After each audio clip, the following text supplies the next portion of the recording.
दोस्तों, आज आपके साथ एक मिठाई की रेसिपी शेयर कर रही हूँ जिसे किस चीज़ से बनाया गया है ये जान करके आप हैरान रह जाएंगे। तो उसकी तैयारी के लिए देखिए, स्टार्टिंग में ही मैंने केक टिन को ग्रीस कर लिया है घी से। और कोई भी बर्तन आप ले सकते हैं, इस जगह पर आप कोई प्लेट या कटोरा जो भी आपको चाहिए वो उसमें आप सेट कर सकते हैं। और देखिए, बटर पेपर काट करके इसके नीचे लगा दिया है। ये तैयारी आपको पहले ही कर लेनी है। और थोड़ा सा घी बटर पेपर के ऊपर भी लगा देंगे जिससे कि हमें निकालने में आसानी रहे। अब देखिए, पैन ले लिया है। पैन में 2 चम्मच घी डालेंगे। जितना कम से कम घी होगा उतना इसमें ऐड करेंगे। लेकिन बर्फी बहुत ही स्वादिष्ट बनेगी और सॉफ्ट सी बनेगी। तो ये देखिए, 1 कप मैदा लिया है। जी हाँ, आज की मिठाई मैदा से बनने वाली है, लेकिन स्वाद में कोई कॉम्प्रोमाइज़ नहीं। स्वाद काफ़ी अच्छा आता है इसका भी, क्योंकि ये जिस तरीके से बनाया जाता है पूरा प्रोसेस इसका आप देख करके जाइएगा। तो देखिए, घी थोड़ा कम लग रहा था तो घी और डाल दिया है। ये मिठाई घी से ही स्वादिष्ट बनेगी, तो हो सके तो घी ही डालिएगा। और इसे बिल्कुल धीमी फ्लेम पे हल्के से भूनते रहना है, जैसे कि इसका हल्का सा कलर भी चेंज हो जाए और मैदे में कोई कच्चापन भी नहीं रहे और इसमें खुशबू सी आने लगे। इतना हमें इसे पका लेना है। जैसा कि आप देख रहे हैं, मैदे का कलर बिल्कुल बदल चुका है और बिल्कुल ये घी जब अब मैदा सीख जाता है तो घी रिलीज भी कर देता है। तो बस इस तरीके से इसे सेक करके हमें तैयार करना है और चलाते हुए इसे चलाना नहीं छोड़ना है। और बहुत ही आसान तरीके से ये मिठाई बन के तैयार होगी। मार्केट में अक्सर इस तरह की मिठाइयाँ हम लेके आते हैं, लेकिन खाने में तो अच्छी लगती है, लेकिन हमें पता नहीं चलता वो किस चीज़ से बनी है। हम उसे मावा समझते हैं। तो ये इसी तरीके से कुछ मिठाइयाँ बनाई जाती हैं, लेकिन स्वाद काफ़ी अच्छा आता है। तो देखिए, 1 कप इसमें चीनी लिया है। जितना मैदा था उतनी ही चीनी लिया है और चीनी को अच्छे से पका लेना है। यहाँ पे जो चाशनी हमें बनानी है उसका थोड़ा ध्यान रखना है। एक तार की चाशनी होनी चाहिए। ज़्यादा पतली होगी तो फिर आपको उसे फिर से पकाना पड़ेगा। तो पतली नहीं होनी चाहिए, ऐसा होना चाहिए कि वो डालने के बाद आराम से अपने आप से सेट हो जाए।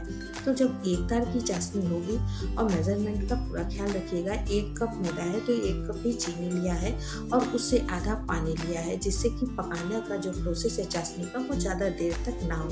तो आप देख पा रहे हैं, चाशनी में जो है तार काफ़ी बनने लगा है। बस इस तरीके से हमें पकाना है और मीडियम फ्लेम पे इसे पकाना है। चीनी भी मेल्ट हो जाएगी और हमारी एक अच्छी सी चाशनी बन करके तैयार हो जाएगी। तो बस जब परफेक्ट चाशनी बन जाए, आपको लगे कि हाथों में ये काफ़ी चिपक रहा है, एक तार हो रहा है, बस इस तरीके से ये देख पा रहे हैं। मैंने कई बार इसे चेक करके देखा था, क्योंकि दोबारा फिर उसे पकाना पड़ता, इस वजह से पहले ही देख लीजिए। अब देखिए, जो हमने मैदा अपनी फ्राई करके रखी थी उस चाशनी को उसमें डाल देना है। और चाशनी डालने के बाद आपको इसे पकाने वगैरह की ज़रूरत नहीं पड़ती है। जब हम तार अच्छा हमारी चाशनी का होगा तो ये मिठाई इसी तरीके से परफेक्ट बन के तैयार हो जाएगी। इसे दोबारा नहीं पकाना है। बाई चांस अगर आपकी चाशनी थोड़ी पतली रह जाती है और ये मिक्स आपका पतला है तो आप पका सकते हैं थोड़ा सा। और देखिए, आधी कटोरी इसमें जो है मैंने मिल्क पाउडर डाला है। अगर आप चाहें इससे स्वाद थोड़ा इसका काफ़ी अच्छा हो जाता है तो इसमें मिल्क पाउडर डाला है, थोड़ा मावा का फ्लेवर आ जाएगा। और आप देख रहे हैं, इसमें इंडक्शन ऑन नहीं है, ये बस मैंने रखा हुआ है, इंडक्शन ऑफ है।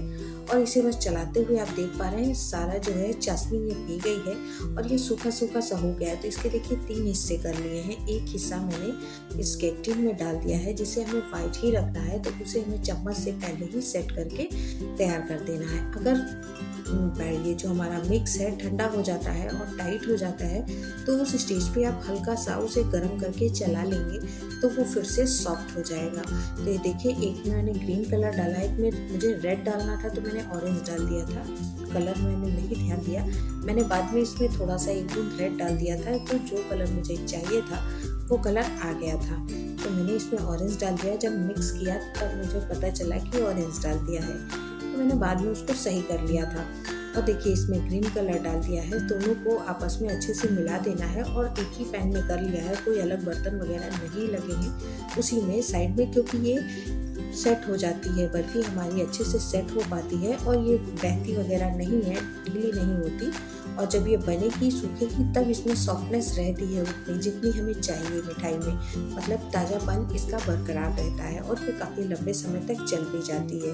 तो देखिए, थोड़ा सा ग्रीन कलर और बढ़ा दिया है, कलर सही नहीं आया था। तो इस तरीके से हमें इसे तैयार कर लेना है।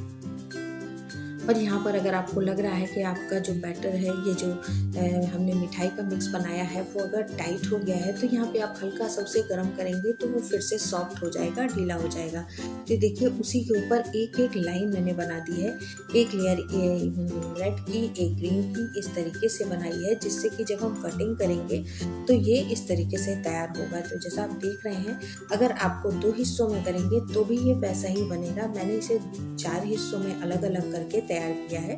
तो इस तरीके से देखिए, अब इसे बीच से कट कर देंगे और अपनी बर्फी गोल चौकोर जैसा आप चाहें उस तरीके से इसे कट करके तैयार कर सकते हैं। इस तरीके से स्वाद में कोई चेंज नहीं होता, सिर्फ लुक वाइज जो है हम अपनी मिठाई को कुछ अलग कलर, अलग डिज़ाइन दे पाते हैं, जिससे कि काफ़ी अट्रैक्टिव लगने लगती है दिखने में। बाकी स्वाद वही रहता है। आप एक कलर का भी बना करके इसे इसी तरीके से जमा के तैयार कर सकते हैं। अगर आपको कोई कलर नहीं डालना है, आप घर पे बना रहे हैं और कलर यूज़ नहीं करना चाहते हैं, तो आप इसको वाइट कलर से भी बना सकते हैं, या तो आप इसमें कलर की जगह थोड़ी हल्दी डाल दें, उससे भी ये काफ़ी अच्छा कलर आ जाता है येलो, तो उससे भी ये बन जाएगा। तो जैसा आप चाहें ये वैसे बन सकती है। मैंने इसमें कलर डाल के बनाया है क्योंकि मुझे कई तरह की मैंने मिठाइयाँ बना के आपके साथ शेयर की हैं, तो मुझे इस तरह की रेसिपी बनाने का इच्छा हुई कि मैं आपके साथ ऐसा कुछ शेयर करूं। तो ये देखिए, इस तरीके से जब हम कट करेंगे तो थोड़ा सा यूनिक सा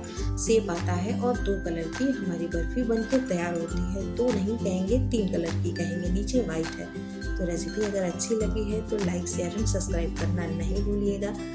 ये देखिए, इस तरीके से इसे भी कट कर लेंगे और इसे निकाल लेंगे, और ये बिल्कुल सॉफ्ट है और ये लंबे समय तक सॉफ्ट ही रहती है। ये हार्ड नहीं होती, खाने में टाइट नहीं होती, तो ये काफ़ी अच्छी लगती है। तो ये रेसिपी को इस फेस्टिवल ज़रूर ट्राई करिएगा, और अगर पसंद आए तो लाइक, शेयर एंड सब्सक्राइब जरूर करिएगा। मैं ऐसी ही आसान सिंपल सी रेसिपी आपके साथ शेयर करती हूँ, तो लाइक, शेयर एंड सब्सक्राइब करना नहीं भूलिएगा, और अपना प्यार और सपोर्ट इसी तरह बना करके रखिएगा। मिलती हूँ आपके साथ अपने अगले वीडियो पे। Thank you.